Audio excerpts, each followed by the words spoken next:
Hello there, this is Fiona, host and main GM for What Am I Rolling, a twice monthly RPG one-shot podcast. This is a bonus Q&A episode to tide us over to the next one-shot, and it is indeed a very special Q&A. As this week, I had the absolute pleasure of interviewing author, illustrator, and RPG designer C.M. Lowry from Beyond Cataclysm, a UK micro-publisher and distributor. It was an absolute delight to interview Chris about his TTRPG work and his work with Beyond Cataclysm. I highly recommend checking out their What is Roleplay podcast, which aims at exploring the very basics of roleplay, role-playing games, and what it means to be part of this amazing hobby. I'll put a link to that and to Chris's other work in this episode's show notes. So, I'm just going to start really nice and simply. I would love for you to introduce yourself to our wonderful listeners. Who are you and what do you do, my friend? My name is Chris Lowry, also known as C.M. Lowry, and I do a lot of things. I wear lots of hats. I mean, even outside of tabletop, I'm also like a doctor. I'm also a church pastor. Mm-hmm. So I really do. I do a wild amount of different things. But in the world of games and books, I am a publisher with Beyond Cataclysm books, and also I am a game designer. Mm-hmm. And I'm also an author and a game reviewer for Tabletop Gaming Magazine. And I play games. It's probably enough there, I think. Wow, those are such wild sort of Venn diagrams of like doctor, pastor, RPGs, and then in centre where it all hits over it is yourself, Chris. That's pretty impressive, I will say. Yeah, I'm not sure that the Venn diagram meets in the middle very well. I think some of those circles don't cross over brilliantly, or I've kind of shoehorned them into crossing over. Yeah, it's just very sliv, and it just says C.M. Lowry in there. Then my always go-to question is like your origin story. How did you get into TTRPGs? Like, what was the sort of main impulse? Were you a player and then started playing, or GM? Like, where did it start for you? Well, so I was bitten by a radioactive spider in New York City back in 1982. Well, I suppose, I mean, I've told this story a few different times. I'm probably going to tell a different origin story from the normal one I tell, which doesn't mean that the normal one is a lie or that this one's a lie, but just so really I started writing a book in about 2015 and sort of drifted into RPGs. But actually my first real input was I spent a year living in very, very rural South Africa, an area called KwaZulu-Natal, where they speak Zulu. And I was very much I was working as a medical missionary, so I was doing like C-sections and then doing church stuff. And there were not a lot of white British people around. And so I was playing board games, and, you know, I had some amazing moments, kind of cross language, like card games and stuff that we managed to work. But I started reading about RPG. This was 2000 and I don't know, maybe 2015, something like that. So before the big rise in solo RPGs that we've seen a lot more of now. And I looked online and I read about, so I'd never encountered Dungeons and Dragons at all in any of my upbringing. And I read about solo games, and I think I encountered a game called Mars Colony, I think, which is a two-player game. And I read that, and I just could not understand what actually it was. Like, I could understand, I understand story, and I understood, but I just could not understand how one goes from, like, here's some rules in a world to playing it. And so I was sort of fascinated by it. But especially back then, there were not many games to hold your hand and guide you through the process. And I came back to England. I was living in Lincolnshire, not as rural South Africa, but still pretty rural. Pretty by our standards, yeah, absolutely. Yeah. Whereabouts are you? I know you're in a cupboard. Yes, I'm in a cupboard. I'm in the middle of America, in the Midwest. So it is quite rural here, but I don't know. Rural means different things to different people. So, yeah. I need a car to get anywhere, put it that way. Yeah, I mean, so yeah, Lincolnshire is similar. But I encountered someone, I encountered a game called Star Guild, which you can look up online. Not well known, tiny little game. I haven't heard of it. And it's I loved the world building in it. I found it fascinating. And so I kind of read that and I ran a game of it, with some, I think you would probably call them grognards, some people who were familiar with RPGs. And so I ran my kind of first game, and it was a lot of fun. Yeah. I also didn't know what I was doing, and I was playing with some people who, Craig, if you're listening, you made my first time GMing quite challenging. Who I think basically something happened. Like some guys were on a train, and they were fighting with each other, and it became clear that they were going to have to grapple. And I was like looking up these grapple rules, which seemed like quite a lot of work, like working out these rules. And also that this person was going to have quite a disadvantage. And then what they did is they mixed this term, mixed player knowledge and character knowledge. So they heard me thinking out loud about the maths and realised the thing they were doing was going to be quite difficult, whereas they could do this other thing that would be easier. And so they changed their character's action to try and do better based on hearing the maths being talked about out loud, which was really annoying because I was like, no, you're not. I already at this point, I know you're not meant to do that. And then I came into Fiasco, which is much more of a theatre of the mind game where there aren't really any rules and you just tell a story together. And that for me was where RPGs really started to click for me. That realizing you can have the world building and the cool setting from something like Star Guild, but also, you don't have to be constrained by these. It is as simple as just sitting with your mates and making up nonsense. I haven't really explained how I got into writing games, but that's how I got into playing them. No, but playing games. Well, I will say, Mars Colony, that is an interesting one to look at first. It is a great game, a nice 2-player game about political drama. It's like, but it's like a long political drama of 3 or 4 hours, very intense. So I can imagine you looking at it and going, what they actually hate. I would highly recommend people to go check it out. But I played it a few times. I played it with one guy who, my friend Dougal from Scotland, who played. So one of you is sort of, I think one of you is just one protagonist. You're the saviour, yeah. And one of you is everybody else, playing all of the NPCs. But you're still kind of building it together a bit, but there's a bit of mystery. It's definitely a game that's harder to be the person running it. Oh, yeah, yes, I can tell you that. And I think how well things go is not a given. So I think there's some dice rolls, I think. And so you could save things or you could not. And so you're kind of telling the story of this colony, maybe getting generally things dip and then they could improve or they could not. Yeah. And my friend played the administrator of the colony as this absolutely it's an interesting one because we didn't have Trump and Musk and so, but basically just lying and then pretending their lies were true. And when evidence was shown that the lies were true, well, that's not real evidence though, is it? And just playing exactly like that. And actually not really planning, but just going with pig-headed kind of obstinance. Yeah. And it just totally worked. Like they just totally pulled it off. And it made it look like there'd been a big plan. And there was no big plan. No. They were just absolutely winging it. And that was amazing. We also had a game of Fiasco. So Fiasco's a game where you're kind of you create your characters and the relationships you have between each other, and you create the world out of your characters' relationships. And we played a game, one of the ones in the core book of the original version has a pen writing competition, I think. Great. So you're all total pen nerds. So very quick, you get this in joke of, I think they write with a biro. Yes, as in kind of very condescending, very... And we did this flashback really early on that was like a torture scene. So obviously, a safety thing, warning there for anyone kind of upset by those kind of things.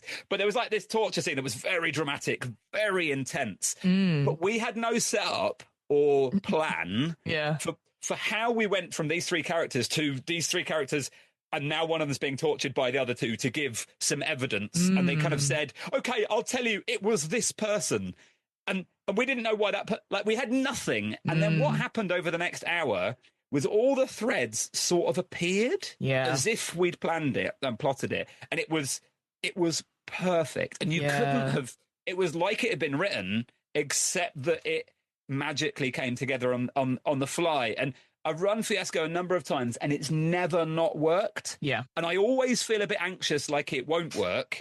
And then it has always worked. But one day I'll play it and it won't work. And I'll be like, oh, Fiasco sucks. No, I agree. I think Fiasco by Jason Morningstar and all those different play sets and stuff, they've already got the world prompts there. And it is ultimately the players and the relationships they build together, the random dice rolls, right? And it's, for me as an improviser, one thing that is really hard sometimes to teach people is like, don't think about how we're going to get to that story, just organically do it, because then at the end when you look back you're like, oh, because you said this and this, and then it came together like sort of like very Kismet sort of style, and it is absolutely magical because again, people think you've written it, right? You think they've scripted it out, and actually, it's just like, well, my impulse is this, and then it seems that would happen and that would happen. Like, you don't have to worry about planning too much ahead. And I think Fiasco is great for anyone who is like more into the role play aspect. And yeah, like you said, there's just no rules really to it at all, other than like, did that scene go well for that person? And you go, no, or I think it did because of this, and it gets people engaging with what the narrative is happening right now,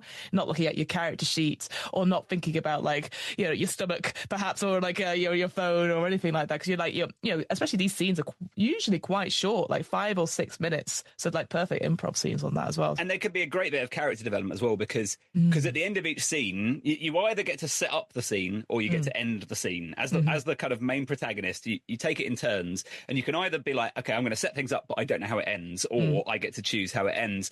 But even there, has it ended well for your character? So you could have a situation where your character has one of their arms chopped off and it's ended well for them because they got seen as the victim, and that actually fits into their narrative of who they want to be as a person. So even that becomes really nuanced rather than just overall, they got injured, so obviously it's ended bad for them. Yeah, like you can end up in this weird thing of like they keep getting more and more bits chopped off them or something as the game, as the game goes on. I know you're on this podcast, you're really interested in story and the kind of the idea of story. So I wrote a novel about 5 years ago, which has yet to see the light of day. Oh no! Because all of this nonsense that we do and all of these books behind me all started as a sort of pretense of being a real author and publisher. And I was like, so I need to create some kind of authenticity before I release a book. And I still haven't got round to the book. But there's a scene in my book where it's a post-apocalyptic novel set in a flood. There's a 230-metre flood in Wales. Well, in the whole world, but it's set in Wales. But there's this bit where my characters, one of my characters is a pacifist. I get to the end of the book and I'm not really a planner when it comes to writing. I don't know if you've ever come across, what's his name? Stephen King's classic pantsers or plotters. So people who fly by the seat of their pants or people who plot. And so I had been inhabiting these characters for, maybe a year and a half at this point. And just like talking about Fiasco and like really kind of don't worry about where you're going. Just think about how would your character react in this scene. I got to this big end point and I did not know what was going to happen. I actually didn't have a plan. This is like the big showdown. And I think for me, I find the idea of really properly planning a book quite depressing, because I think then I feel like I'd be just colouring inside the lines of something that I've already written down. And so I got to this big end scene and I'd created all the elements. I knew what all the elements were. There's the terrifying, scary, fascist bad guy. And then there's this good guy who has just done something that doesn't really fit with who they are. And I don't know what happens now. And what I did is I sat there and wrote what these characters did. And I like, obviously it's just all in my head and I'm writing it, but in like a really absolutely real sense. Yeah. I watched these individuals who I had grown to know and love. I mean, one of them definitely not like. One of them I'd grown to be fearful of. Oh, wow. And I just watched them interact with each other and wrote down what they did. And I think some people listening, especially if people who maybe aren't as theatre of the mindy creative, would be like, yeah, that's nonsense. You just wrote a story. That's how books work. Yeah, absolutely. Yeah, but I genuinely, like, they spoke and I was like, and then well, of course he does that because he can't do, And so I'm so happy with the ending of my book. Good. That's I think that's where I love writing RPG, because what you do is you create the elements for the fire. Have you ever done fire safety training at work? I think the three elements for fire are fuel, oxygen, and heat. Heat, yeah. Or ignition or something like that. Yes. And you put those in, so like you put a goblin and a hat desperately covering their nakedness, and then you put the queen of the goblins, hunting for her jewels. You put those three things in, but then you don't know what happens, because you're putting those 3 bullet points and letting the players work out their craziness. Rest. Yeah, do the sort of context to it. That's amazing. So you went from running some games, and then, like you said, obviously we've got this bit of a writer's background. So what made you transition then into like writing your own games, and then obviously now publishing quite a lot? Obviously, as you sort of mentioned, there's a huge wall behind Chris just now, just laden with a ton of books, presumably products from beyond Cataclysm that you're sending out. Most of these are from other people. We stock a big range of, I'm not going to say the most of anyone in the UK, but I think alone of people in the UK, our focus is zines, like as in quirky little zines, and definitely some hardback books, but generally the kind of books where you would buy expansion modules that are also zines.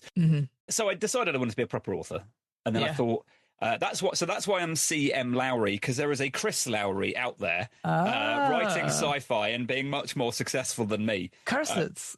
And so I copied C.S. Lewis and J.R. Tolkien and took some initials. And so the first thing I did was I worked with a friend from the punk scene. Oh yeah, I'm also a ska punk promoter as well. Put that in there as well. Just to add to the mix. So you can check out Warrington Ska Punk if you want. What a CV you've got, I will be honest.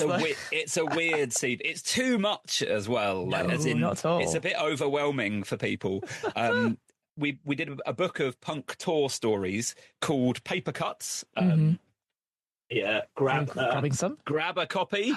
So amazing. You can. So it's full of people writing stories about being on tour, coupled with ridiculous photos of people half naked playing gigs. And it's actually, I'd forgotten, but it's actually got a board game. Oh, cute! Wow. Like a punk tour story, Snakes and Ladders included. That's amazing. Which is funny, really, now I think about it, because that was way before I had any thought of doing game stuff. So we did that, and then I was like, okay, so how do I launch as an author? And so I did a book called The Die Decides. All of these you can buy at beyondcataclysm.co.uk. You also don't have to buy them, but yes, feel free to. And The Die Decides was a really fun idea I had, in terms of fun for me. No, I don't care if it was fun for anyone else. Where I rolled a D10 and rolled it repeatedly to generate a length of story and a theme and a plot. Let me just grab one of the books. Hang on. Absolutely. I mean, it's nice that you can, like, you're always within 6 feet of a book that proves your point, right? That's always a good idea. Yeah, I one of my most recent writing commissions, I was on a call with someone, and I said, do you need any writing? They went, well, have you got any experience with solo games? And without getting up, I was able to reach 3 solo games that I'd written. Incredible, beautiful. So yeah, if I just look at, give me 3 D10 rolls, just make up 3 D10 rolls. All right, we'll do 3, 5, and 7. So that would be 300 words on historical and green leaves. Ooh, I like that. And so, like, I don't know, it's a historical green leaf. So you could go right back to cave people kind of, and like their first time eating a salad. There we go.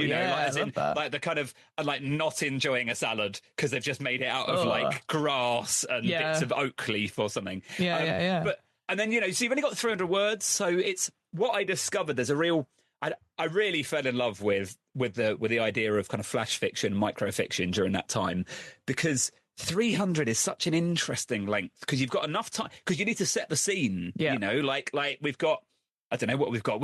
We're in a cave. It's dark. There's the noise of dinosaurs roaring off in the background. So you've got a little bit of flicks there, but that's already been like 30 words, setting it up, 50 words.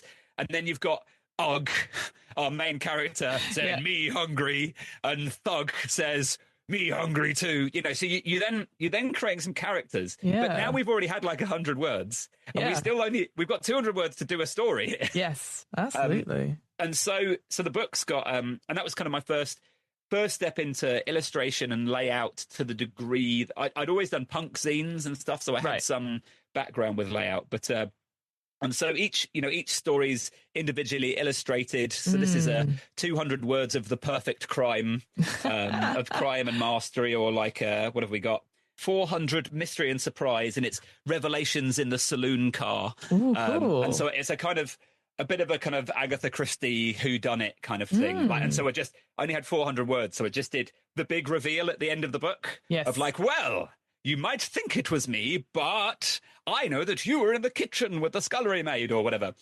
So I did that. So that was, and my Kickstarter backers, I think it raised about £800, something like that. And my Kickstarter backers jumped on board so they came up with the table at the end for me. Oh, cute. Yeah. They submitted a load. My favorite bit was I had loads of people submitting punk, as in steampunk and cyberpunk and hope punk, solar punk. Yeah, all that sort of thing. Yeah. And so I just had one called punk, and then I could make up new ones. So I think there's disco punk in there, nice. like which is just, I think it's 100 words of like a dance off. Yeah. So it was a lot of fun. Yeah. And I did that, and that was successful to a degree, but also in the real world, £800 isn't successful. No. Not for something that takes 6 months, 9 months to write.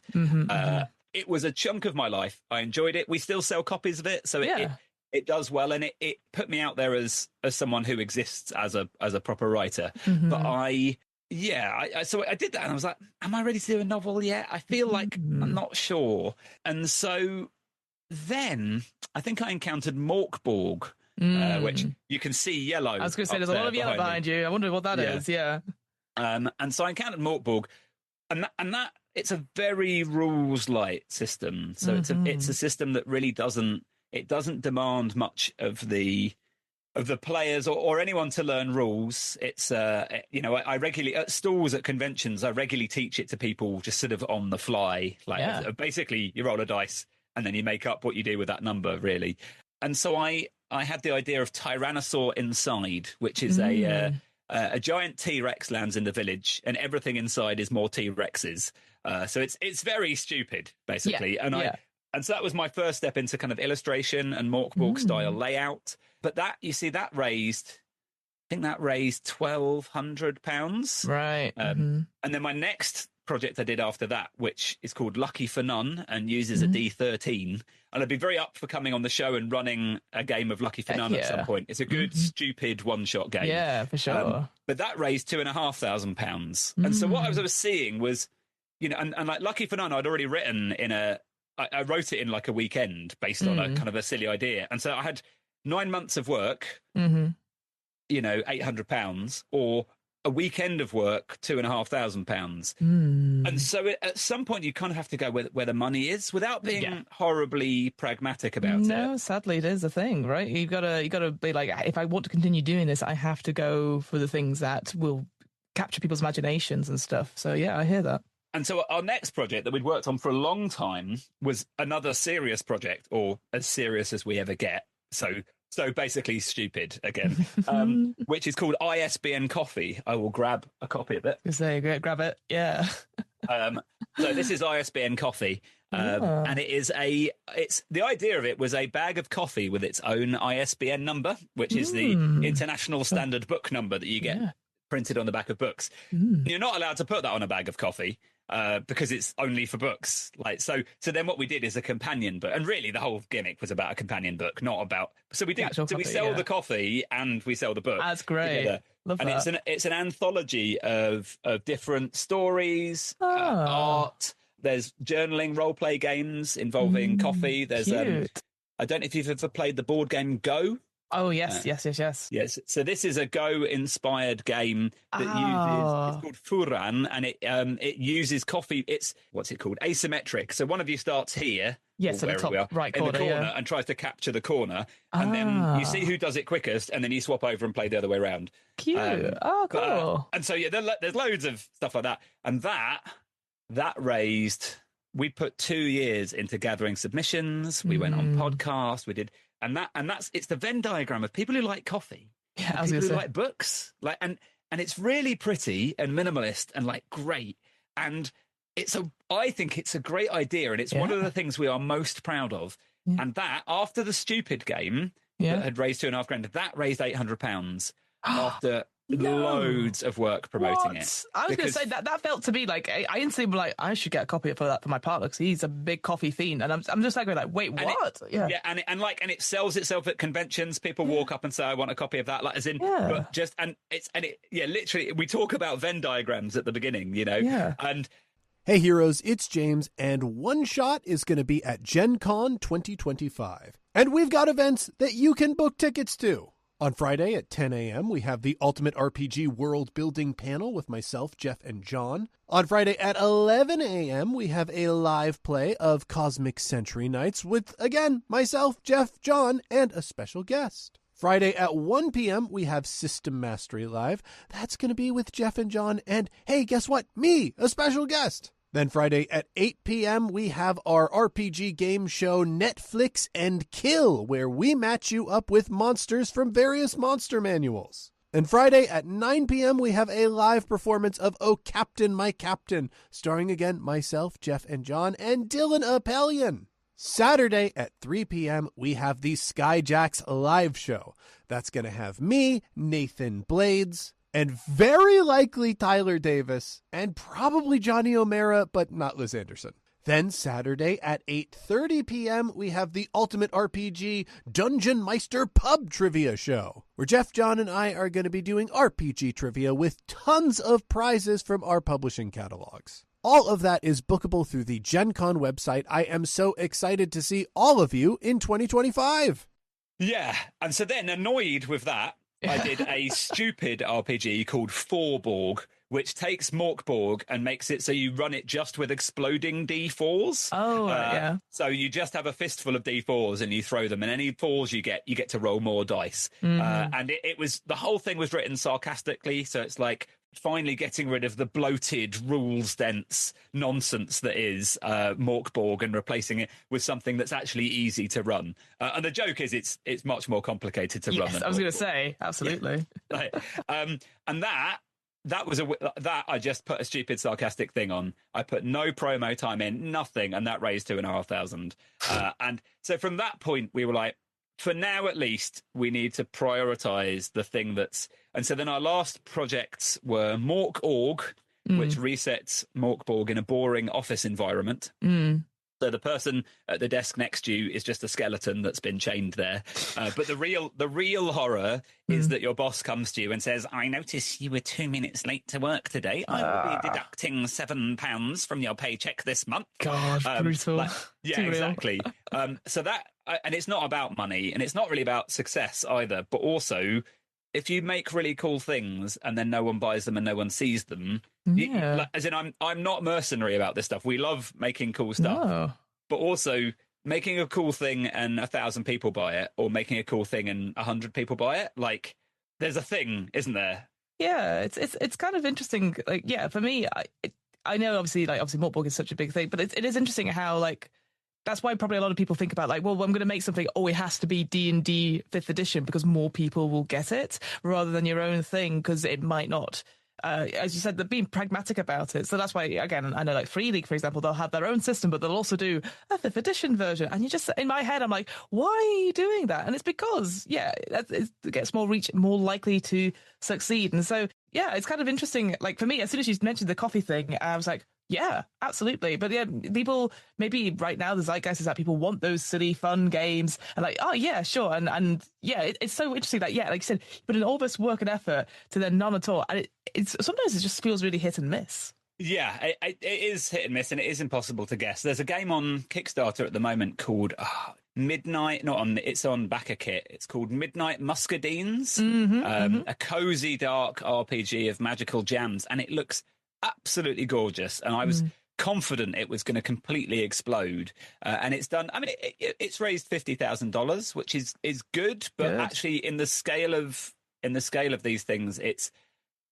that I know, because the thing is, 50,000 sounds amazing, okay, but there's 3 people on board, okay, like doing it or whatever. So already that's split 3 ways. They've got to print some books out of that, and so you're looking at maybe like £4,000, £5,000 each or something, which sounds good.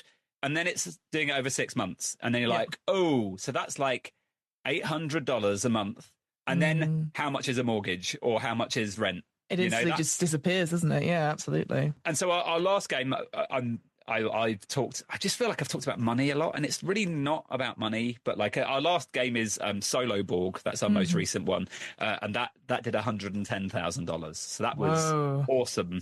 Yes, and but what's nice is I think we're finally reaching a point now where Beyond Cataclysm can stop being a hobby as much as being a sustainable thing. For sure, whatever a thing is, you know. And we don't really have any aim of any, like, we're done. Like, we're not looking for more success than that, you know. Like, for sure. As in, if we could every year release a project that can do something like 50 to 100,000, which sounds like a lot, but then once you do that maths, becomes maybe 20k each for the 2 of us after. Like, that's not greed, is it? That's a living. Well, that's less than a living. Like, it's less than a living wage, exactly. Yeah. But then also it enables us to continue doing stuff. And you know, one of the things we love is that we make enough. I mean, we're not really making profit, so we're now getting paid £600 a month, which is great. Fantastic. Great, yeah, absolutely. But also, we couldn't afford to do it if, you know, Dave's wife earns money and I earn money doing medicine. Yes. If we weren't doing that, like, it wouldn't happen, right? Yeah. We are aware of our privilege as well in that. Yeah, like, of course. It's important to recognise that. But we've, you know, this year we've contributed some medical bills for someone. That was great. We paid for a friend of mine runs a charity in Burundi. Have you heard of Burundi? No, I don't know where that is. It's the poorest country in the world, or it's tied with South Sudan as the poorest country. Although I suspect Gaza. I was going to say probably Gaza's. Yeah, unfortunately. I think the problem is that Palestine sort of struggles with, is it a country in terms of international kind of recognition and stuff as well? But still, a race to the bottom, unfortunately. Yeah. Yeah, and it's not really there's no prize for getting bottom on that, is there? Unfortunately, not at all. But my friend's charity in Burundi, we were able to give £600, and that paid for 200 people to have health insurance for a year, which holy heck, is insanely cheap. You know, so like incredible. We get to, you know, and that's not us really. That's it's the people who support us and who support Story, and so I like how it's becoming a bit of a cycle. 100%. No, it's interesting how, like, Ian, I think ultimately the breakdown of, like, can you make a living out of RPGs? And the answer is, well, do you have privilege? Do you have a backing of a CEO? Do you have, if it's an actual play, do you have all this recording equipment? Are you able to be in person and stuff like that? Like, I recently was pricing some actual play fees, not only for myself, but also I'm part of a streaming group called RP Geeks. And yeah, I'm glad I had a conversation with them before I was going to give my pricing, because they were like, no, you need to think about all these things. And I was like, oh shit, I hadn't even considered like pricing stuff like this. And obviously, making it a living wage, but I was deeply underselling myself on something. So it is true where people are like, oh, that feels like a lot of money. And again, the same thing when you hear people go, oh, $30 for a PDF, that seems a lot. And you're like, yeah, but because that's actually, it should be higher. It should be like 35 or whatever, because it's still the same amount of words when you go to the printing thing. Like £15 or 50 or £20, that is ridiculously cheap. But people have that thing of not paying more because they think, oh, well, all that money's going to the book cost. And it's like, no, it goes to the person who wrote it, I think almost all of us who are doing this are doing it as a hobby project. I think there's very, very few. I think you need to be like when you look at people like Critical Role, like where they, and they're pulling in the millions. Once you actually deal with all those costs, for us to be, because it sounds amazing, $100,000, and like you hear that and you're like, oh, well, they've obviously made it. That's it. And then when you do the maths and be like, like actually the 3 of us. Oh, well, I mean, there's 2 of us on that project, but yeah, which is a shame. but that's why we do it because we love it. And our hope is to get to a sustainable point. But but we talked way too much about money. I don't want to talk about money anymore. Let's move on then. Let's move on. So so you obviously you write your own stuff. Obviously you've got Beyond Cataclysm. I guess a question for you then. Obviously, like you said, you publish not only your own stuff, but obviously loads of other different things. Is there something you look for particularly when you're looking for people to publish, or like, again, I don't know the whole process per se, but if someone was pitching to you like a game or a book that is RPG or story related, like, is there a particular ones where is stuff that you go for? Is it in terms of genre or topic? I was just like, that sounds like a cool idea. You know what I mean? Realistically, we're not interested in half-finished ideas. Mm-hmm. Like, we know how much work there is in completing something, and I think there's a well-known phrase of like, ideas are cheap, and, like but they are, like we talked about a game about naked goblins hiding from the queen. There's probably something in that. You could probably make a fun little scenario, but making and illustrating and laying out that scenario takes 3 months, whereas the stupid idea took us half a second. Yeah. And so we get people saying, I've got this thing, and they'll send through maybe an unedited PDF that's not laid out and doesn't have any art. And I'm just like, when we also get sent, here is a completely laid out, really pretty like thing that we've done. Like those are the people we partner with. For sure. We take a lot of our vibes and guidance from the punk scene. So in the punk scene, in the UK we have there's a record label called TNS Records. Shout out to TNS Records. But they often give a leaflet when you buy their vinyl, and it says, "Will we bring out your album?" And the answer is, well, are you buying loads of albums? Are you paying into the scene? Are you supporting? When we partner with someone, we don't take their intellectual rights, so it's they own the copyright. We just have the right to publish this one thing, or even they publish it and we give them the right to put our logo on it and kind of join the list. The thing that we do is, so we will push it and they will push it, and it's very much a partnership. So we do get people who want us to do a lot of work, and basically we don't have the time to do any work really. So it's more about, will it be mutually beneficial for you guys to be part of our part of our label, and us to have you on our label, those kind of two things together. And I think we've got some great, Hamilton's already joined us. And that's lovely, because the relationship I built up with Hamilton was because we'd done some fulfillment of some parcels for people. So if you bring out a game and it's got 100 people want it, you might be really good at making games, but you might be quite rubbish at logistics. Whereas Dave, who works with me, is just a wizard at logistics. So we rattle off some spreadsheets, and then what you get is everyone gets a hand decorated envelope, which is wildly inefficient, but also it's cool, and it's very cool, and it's hard, isn't it? That's why if you want, you can go to Zatu Games, and they will be more expensive than us, and people will get an impersonal box through the door. Whereas us, you might get a D6 list of why your postman's going to kill you, which is just really funny to write that on an envelope that a postman sees before they hand to you. I had to send Dave a big parcel the other day, just of stuff in it, like that he needed up in Scotland. And I said the other day, it was about a year ago, I think. And I wrote in massive, like, I've just got everywhere. I've got permanent markers in the office. Like, I wrote, warning, contains extremely volatile vibrating sex toys. Do not shake. And and apparently it got passed around the post office, and I think more than one postman came to the door to drop it off, just to say, what's in this? And I posted him something the other day, and he said the postman expressed disappointment that it wasn't as stupidly decorated as previous ones. Incredible. I love that. But so Hamilton had our parcels.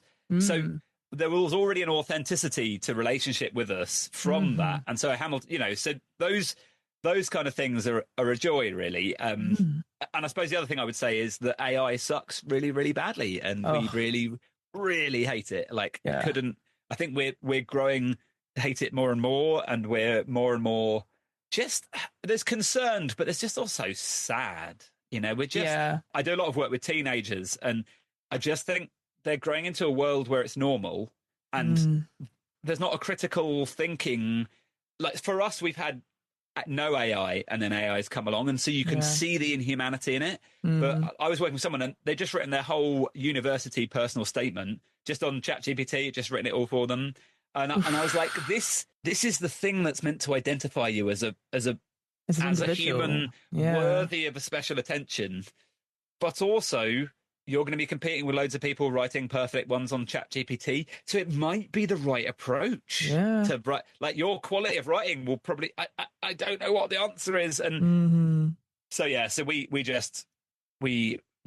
people want to if you want to use AI, great. If you use AI in your stuff and we discover it, that there's AI used in it in any way, we take it off sale and we'll often publicly burn it.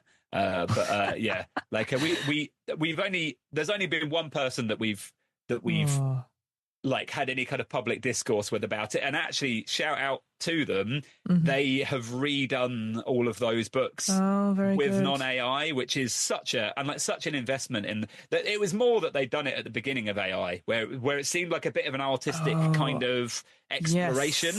I think I know who you're talking about as well. Yeah, and there was a big thing about that because they wanted to use it for the exploration, and then change their mind about it, and that's what it should be. You should be like, oh wait, no, and change it back, and just to say, I think it's so interesting when I buy games from physical, like friendly local game stores, and they send it to me. There's always a lovely personal note saying, "Oh, thanks for supporting us," and all that sort of thing. And like, if I get any particular bit of art or anything like that from someone, they always have a little slip saying thank you. Here's 10% off. It's not as personal, perhaps, as like writing a D6 table, but I always go, "Oh shit, that's really nice." Like they didn't have to do that. It could have literally been the Amazon box of doom. And so I always do think that, supporting local people, it feels like there's a person there. And like you said, then you build up these relationships. You then go to cons and you go, oh, shit, I've bought a game from Beyond Cataclysm, but I've done this. It just feels like more of a community, which is all what TTRPGs and storytelling is about. And I think actually even that, like I talked a lot about money, but actually we only have a limited amount of money. And there's only a limited amount of stuff we need. So I've been boycotting Amazon for about 5 or 6 years now, which is a challenge. Yes, It's also it's interesting once you step outside of it and you realise how ubiquitous it's become. Like as in how it's just the default that everyone flocks to. And there's loads of studies showing, that as those sales spike, personal sales of things dip, go down, and local shops shut down, and I've got some friends who've worked for Amazon, and the almost kind of robot-like inhuman way that they're expected to function, of a kind of they're reduced down to a number. How many parcels an hour can you work through? The efficiency of it all, Yeah, we're very inefficient. So shout out to anyone who has backed Mork.org, who Dave was extremely honest in our latest update of, we're definitely going to miss the deadline, guys. And we've had a few people who like a bit abruptly honest there. Like, so I think our deadline's August, and it is now nearly June. We're making great progress on layout. Yeah. We were working with Guilherme Gontijo on layout, and he had to step away for the project, and so that's no shade. In fact, what was great was Gontijo. We worked it out really early on, like right at the beginning of the creative process. It was clear that we needed to do that, and so it wasn't like it was dragged out for ages or anything like that. But it has. Probably put a couple of months more into the window. Sure. But these things happen though, and I feel like when I see a Kickstarter, when they say whatever it says, like, oh, it will be delivered this year, end of this year, I go probably next year. Just because I know things happen, especially with physical books and all that sort of thing. But people get sick, people move on, and all that sort of thing. So I always appreciate when they're honest and they're like, "Hey, here are the timely updates. Here's me being transparent." I'm like, "Yeah, of course. Like, don't worry. When I get it, I can't wait. I'm very happy to be like, I wait for the game, because the more time it takes, then it feels like it is." Just people are working for it. It's not being chucked into the AI generator, as you say. I don't think you often see campaigns warning about delays like before the deadline, like, as in, I think we're trying to be as clear cut as we can, and no one. I've just had a load of banter on Blue Sky because I've just laid out a double spread because obviously Mork.org is set in an office environment, so I had to do a spread layout in Excel, and it's come out great. I think it looks like it's made in Excel, but Excel is a nightmare to do professional print layout in. It turns out, to no one's surprise, because it's designed absolutely and only for screen. Yes. And so just little things like, because I wanted the line, I didn't want to cheat and just put things in boxes that were floating on top. Everything's in cells. Wow. But the problem with that is then, so if you adjust a line height here, it means the entire row changes height, which now means text doesn't fit on the second. So it took too long, but I think it was worth. I will definitely turn to that page and be like, this was worth most of a week of my life.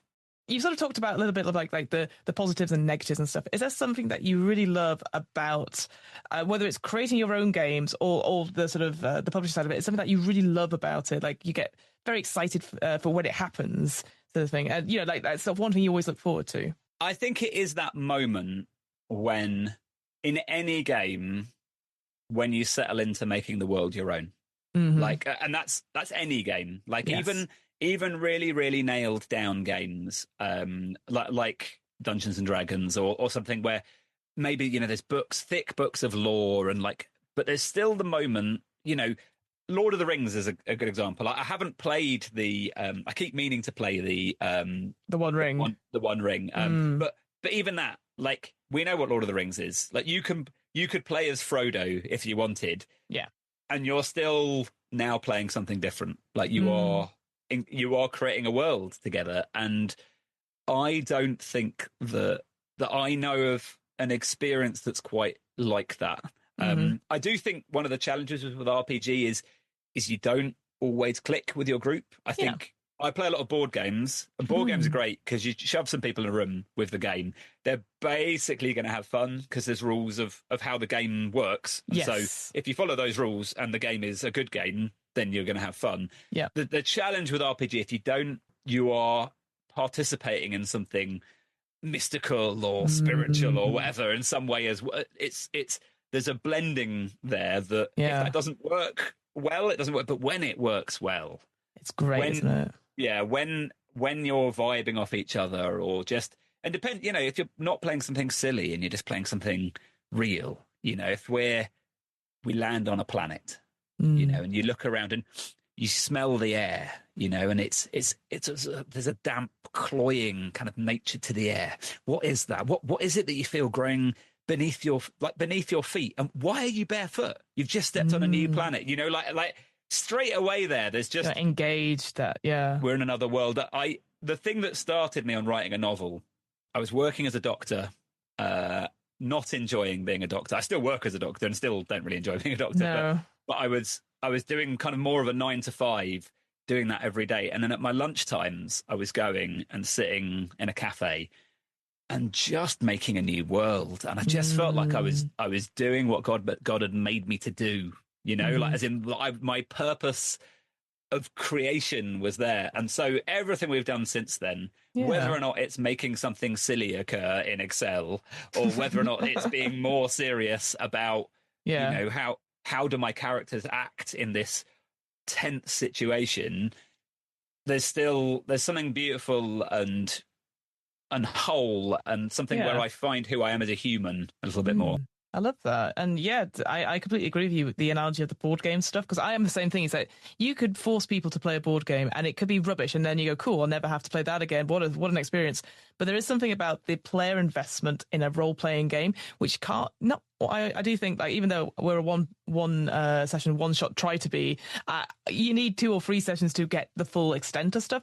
And so asking people to invest their time, but also their energy to be like a good scene partner and stuff like that, when they may not know what the game is, or they don't have the experience, or they're just not feeling it right now, can be quite a lot. And so there's always expectations and stuff. Like, I know that at time recording on Thursday, I'm running a game in person for a couple of friends, only one of which has played a lot of D&D, the other 2 haven't. And I was like, I need a game that's short, quick, etc. So there's 1-page one-shots or anything like that. But then I was like, I don't want to, how do I set these expectations for three femme presenting people who've, have seen a little bit of D&D, but they're all a bit nervous about role playing and stuff like that. But I think, again, it's like easing in, and once they're there, it'll be great. But I again, it's like you were saying, it's like sometimes getting a bit nervous because I'm like, I just want them to go with it.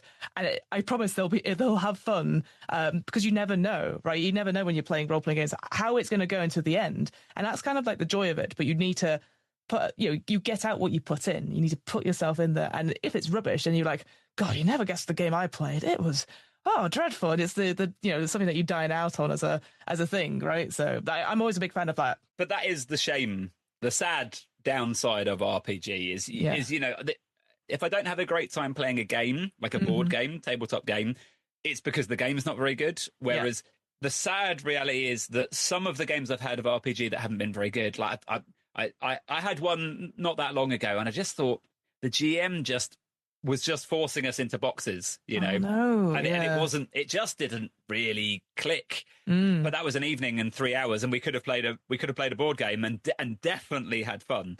So that is the risk. But the good moments, like the good moments of RPG, are moments I retell. Whereas the good moments of board games, there's a few, but really it's like, this thing happened, and that's kind of it. Whereas the good RPG moments are dine out moments, definitely. They are dine out moments. You quote each other stuff that was said in them. I think the only thing, even then, social deduction games are the only ones I could be like, oh, you had to be there because so and so was pretending to be this person. But then it's like, you had to be there. Whereas at least with role playing, you can sort of vaguely understand what's going on. But even then, it's that investment for sure.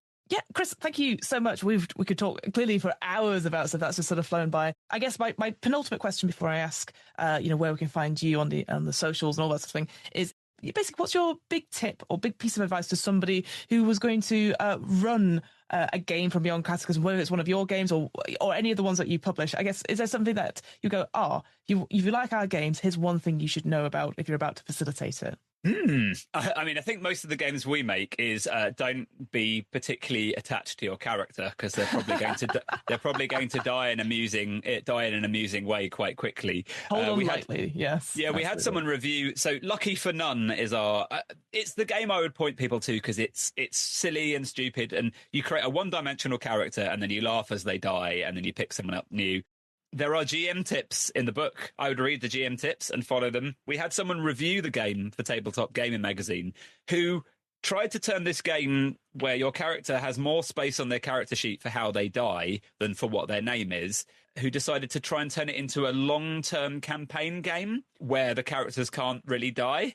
And I was like, well, the fact that you didn't have fun here is because I don't know what game you were playing. Yeah, that's a weird hack you've done. Yeah, absolutely. Yeah, I think embrace silly for our games, pretty much. Yes. Almost all of our games are a bit silly.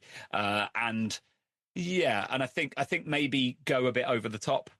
So to try and don't just you're inside the dinosaur. Okay, well, make lots of dinosaur noises, make Jurassic Park jokes, until everyone around you's annoyed. And then have you watched How I Met Your Mother? There's a bit in the sitcom How I Met Your Mother where he gets in his car and it's had the Proclaimers, I Would Walk 500 Miles. Oh, yeah. And it's just been stuck in there for 20 years. And so, and they had to just keep listening to it again and again and again. It's like, oh, don't worry, it comes round. And you see them just really bored of it. And then they're singing again because they've just kind of got in the zone. Yeah. That's cute. I think the bad, silly jokes, just keep going with them, and eventually it'll come round again, and everyone's just like, fine, I'll make a stupid dinosaur pun as well.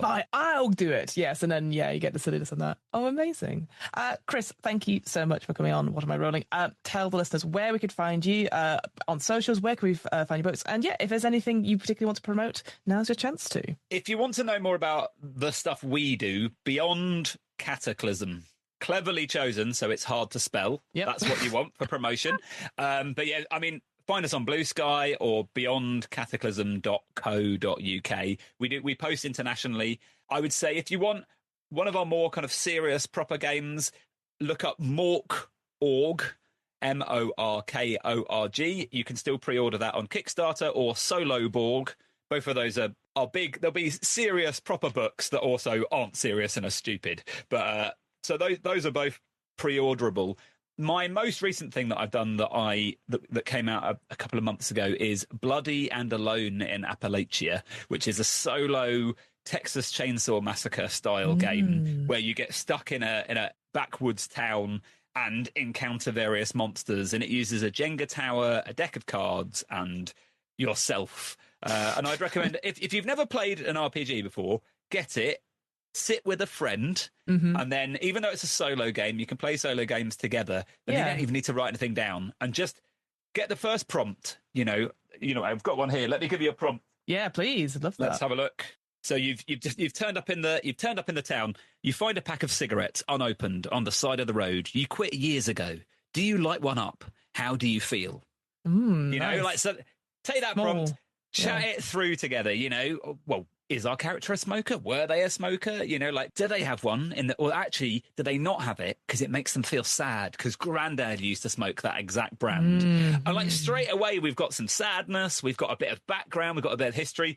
That's all it is. You take that now with another prompt, so that would be a good starting point. And you can get that directly from us or from Bloat Games in the US or on Drive-Thru RPG. You can buy the PDF on there. Nice. And any socials or anything like that we could follow Beyond Cataclysm or yourself? At CM Lowry Author or at Beyond Cataclysm. Pretty much everywhere except on Blue Sky, we're just at Beyond Cataclysm. And my personal website is allaboutchris.org. Nice. But yeah, if you can only do one, Beyond Cataclysm at Blue Sky is the place to find us. And we also do have 2 podcasts as well. But I've talked enough, so you probably don't want more of my talking, but we do one on fiction called This Book I Read, where we talk to authors about a book they've enjoyed and maybe also had problems with. So we kind of talk that through. And What is Roleplay, which we're going to have a guest on soon called Fiona. You may have heard of her. I don't know. But we take a very beginners-friendly approach to RPGs, and we just discuss one topic. So it might be, I don't know, pens. Tell me about the use of pens in role-play games. As weapons or as things to write about or that sort of thing. But yeah, so we look at one thing and then we always end with a live actual play at the end as well. Amazing. Oh, fantastic. Well, thank you so much, Chris, for coming on and chatting to me all about stuff. Yeah, best of luck with all the stuff going on. And maybe we'll have you back on to run one of your games. So I'd very much love that. But yeah, I want to say thank you very much, and we'll see our listeners again, or they will hear us again. I never know how to end these things, but our listeners will tune in next week for another episode of What Am I Rolling? But thank you so much for being here, Chris. Very much appreciate it. No problem. Thanks very much. I'm hoping to do more of these special Q&A bonus episodes in future, including Q&As on the one-shots we've run here at What Am I Rolling? So, if you have a question or think of an RPG designer you'd like to see interviewed on this podcast, just let us know. Our email address is whatamirollingpodcast@gmail.com. And that's it. Great. See you next time. Hey heroes, it's James, and One Shot is going to be at Gen Con 2025. And we've got events that you can book tickets to.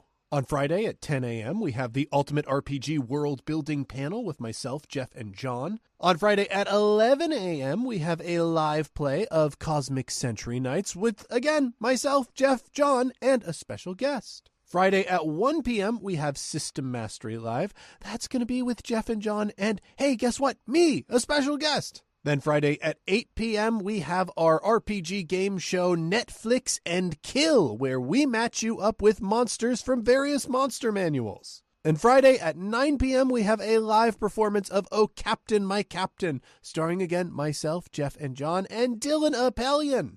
Saturday at 3 p.m., we have the Skyjacks live show. That's going to have me, Nathan Blades, and very likely Tyler Davis, and probably Johnny O'Mara, but not Liz Anderson.